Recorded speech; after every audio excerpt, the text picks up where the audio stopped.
let's explore the incredible benefits and growing tips for fenugreek, versatile and health-promoting plant that can enhance your well-being and culinary experiences. Fenugreek, known scientifically as Trigonella phonum graecum, is a versatile herb with a variety of uses and benefits. It is commonly used to aid digestion, improve lactation, and reduce inflammation. Fenugreek also has hypoglycemic properties, making it beneficial for managing diabetes. When it comes to watering, fenugreek requires moderate watering. It should be watered every 3 to 5 days.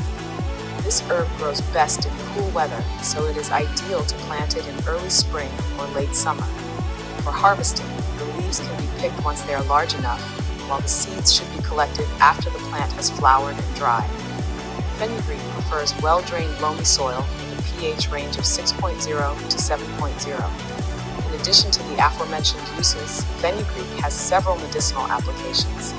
It is known to help with lowering blood sugar levels, improving digestion, increasing milk production in breastfeeding mothers, reducing inflammation, and aiding in weight loss.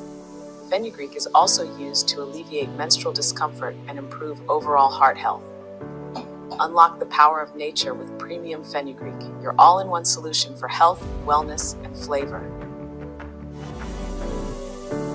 Well, this is SMF, a botanist dedicated to educating about the medicinal benefits of plants. Please subscribe to Botanics by SMF and press the bell icon to stay updated. Let's join the leafy adventure together.